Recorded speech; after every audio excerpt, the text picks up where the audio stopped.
Bismillahirrahmanirrahim. Assalamu alaikum dear students. This is your science teacher Ms. Rukhsar from the Smart School Peshawar Gulbahar campus and Canal Town campus. Today we are going to start our next unit, Changes in Living Things, from Smart Science book. Kindly open your book page 6. Chapter 2, Changes in Living Things. We are surrounded by living and non-living things around us. हम जो हैं ज़िंदा और बेजान चीज़ों के बीच में रहते हैं. ह्यूमंस इंसान, प्लांट्स पौधे एंड एनिमल्स और जानवर आर लिविंग थिंग्स. ये जानदार चीज़ें हैं. Living things can reproduce. Living things जो हैं वो अपने जैसे बेबीज़ पैदा करते हैं. Most plant produce seeds that grow into new plants and trees. और बहुत सारे प्लांट्स जो हैं वो सीड्स मतलब बीज प्रोड्यूस करते हैं जिससे नया पौधा बनता है और दरख्त बनते हैं. Cats give birth to kittens. बिल्ली जो है वो अपने जैसे छोटे छोटे बच्चों को जो है वो पैदा करती है जैसे कि किटन्स. ठीक है, आप पिक्चर में देख भी सकते हैं. Dogs to puppies.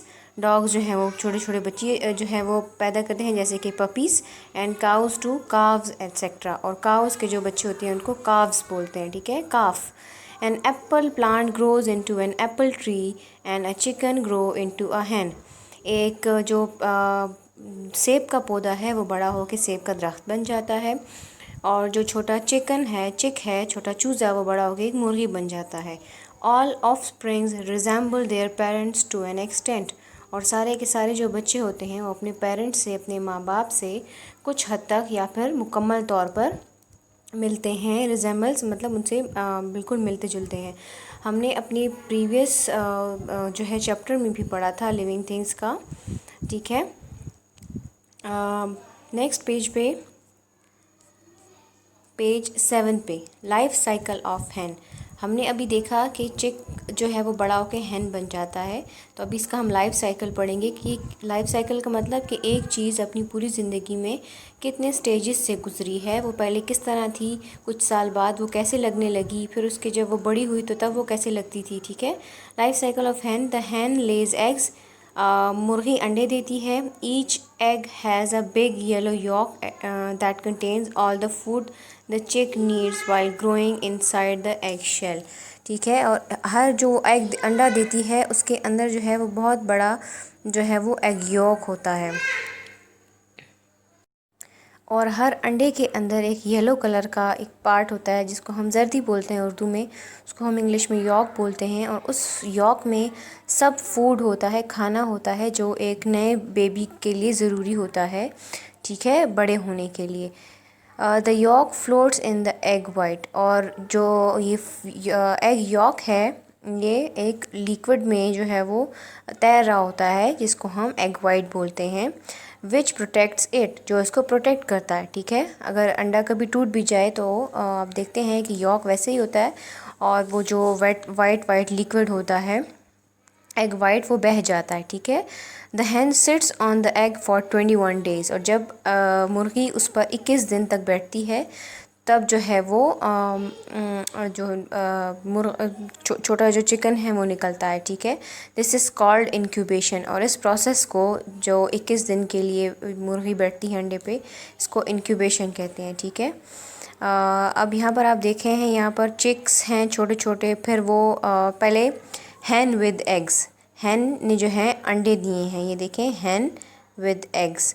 फिर उसके बाद अंडे जो हैं अंडों से चिक्स निकले. ठीक है, फिर चिक भी दो तरह के होते हैं, एक होता है मेल और एक होता है फीमेल. एक लड़की होती है और एक लड़का होता है. ठीक है, फिर ये बड़े हो जाते हैं. बड़े होके जो हैं ये एक बन जाता है हैन मतलब मुर्गी और एक बन जाता है रूस्टर मतलब मुर्गा. ठीक है, hen lays an average of 300 eggs per year. एक मुर्गी जो है एक साल में 300 अंडे देती है. The hen sits on her eggs to keep them warm. और ये जो प्रोसेस ऑफ इंक्यूबेशन है इसका मतलब ये है कि एक मुर्गी जो है अंडे पे इसलिए बैठती है कि वो अंडों को गर्म रख सके. ठीक है, गर्म रखने का मतलब ये है कि उससे फिर अंडे जो हैं वो उसके अंदर जो बेबीज़ होते हैं वो बड़े हो जाते हैं और फिर जो हैं वो हैच इनटू चिक्स, और जब वो अंडे टूट जाते हैं, हैच हो जाते हैं, तो उसमें से चिक्स निकल आते हैं। During incubation the hen covers the egg with her feathers to keep them warm. Incubation के पीरियड में जो है हैन जो है वो अंडों को कवर रखती है, उसको गर्म रखती है, ठीक है, अपने परों के साथ। और when it is time for the chicken to hatch after 21 days it pecks holes in the shell and finally the chick comes out of the shell. और जब अंडे से चिक निकलने लगता है तो वो उसमें 21 डेज़ के बाद तो वो जो है वो उसमें होल करने लग जाता है शेल में, ठीक है, और फिर आहिस्ता आहिस्ता वो अंडे से निकल आता है। अब नेक्स्ट पेज पे है, पेज 8 पे एक एक्टिविटी है, life cycle of hen draw करना है। आपने क्या करना है कि सबसे पहले ग्लू के साथ जो है ग्लू आप लें और उसके ऊपर छोटे छोटे आप ब्राउन पेपर के पीसेस लगा दें, तो वो बिल्कुल किस तरह लगेगा जैसे कि नेस्ट हो, ठीक है। फिर उसके ऊपर आप एक एग की शेप का पेपर रख दें तो वो एग शो होगा। फिर नीचे आपने एक इस तरह का एग ड्रॉ करना है, ड्रॉ अ जैग्ड एज सर्कल, ठीक है, जिससे ये होगा कि ऐसा फील होगा कि अंडा टूट रहा है, ठीक है। फिर उसके बाद नेक्स्ट आपने देखना है कि ये जैसे कि अंडा टूट गया और उससे चिक निकल आया, ठीक है। फिर उसके बाद फिर आपने अपने हाथ को कलर पेंट में डिप करके और इस तरह से चार्ट पे रखना है, और उस पे फिर आपने हैन की जो है वो इस तरह से पिक्चर ड्रॉ करनी है, ठीक है। आप अपने हाथ की हेल्प से कर सकते हैं। और फिर लास्ट में आपने इन सब चीज़ों को एक चार्ट पेपर पे पेस्ट कर देना है और उसको एरोस की मदद से बता देना है लाइफ साइकिल को, ठीक है। ये बहुत जो है इंटरेस्टिंग एक्टिविटी है, आपको इससे लाइफ साइकिल ऑफ हैन बिल्कुल अच्छे से समझ आएगा, ठीक है। अब नेक्स्ट पेज पे है, look at the picture below and fill the table with the difference and similarities between the parents and their offsprings. आपने पिक्चर्स को देख के बताना है कि पेरेंट में और उनके बच्चों में क्या जो है चीज़ें सिमिलर हैं, एक जैसी हैं, और क्या चीज़ें उनमें फ़र्क हैं, ठीक है। ठीक है, तो फिर आप पहले देखें बटरफ्लाई में बेबी में और ऑफस्प्रिंग में और मामा में कोई सिमिलैरिटी नहीं है, तो हम लिखेंगे नो सिमिलैरिटीज़। फिर फ्रॉग में एक ये सिमिलैरिटी है कि ये दोनों स्विम करते हैं, मतलब तैरते हैं, ठीक है। फिर राइनोसोरस में इन दोनों में ये सिमिलैरिटी है कि दोनों के कान हैं। और पेंगुइन में जो है इनमें ये सिमिलैरिटी है कि ये both are of same colour, ये एक ही कलर के हैं, ठीक है। अब इनमें डिफरेंसेस क्या हैं कि butterfly has wings and caterpillar has no wings, ठीक है, तितली के पर हैं और कैटरपिलर का कोई पर नहीं है। फ्रॉग के जो हैं वो 4 लेग्स हैं और टैडपोल की कोई लेग नहीं है, ठीक है। राइनोसोरस में ये है कि पेरेंट बिग है और ऑफ स्प्रिंग स्मॉल है, और पेंगुइन का भी ऐसे ही है, ठीक है। अब नेक्स्ट पे आएँ, identify the name of the baby animal of the following with the help of a given words. आपने बेबी एनिमल्स के नेम्स बताने हैं, जैसे कि काऊ का काफ, आपको ऊपर जो है वो ऊपर वर्ड बैंक दिया हुआ है जिसमें काफ, पपी, कब, फोल, किटन ये वर्ड्स हैं, तो आपने इनको रिस्पेक्टिव ब्लैंक में लगाना है। हॉर्स का है फोल, कैट, किटन, लॉयन, कब, डॉग, पपी, ठीक है। नेक्स्ट फिर आपने लाइफ साइकिल को इंडिकेट करना है।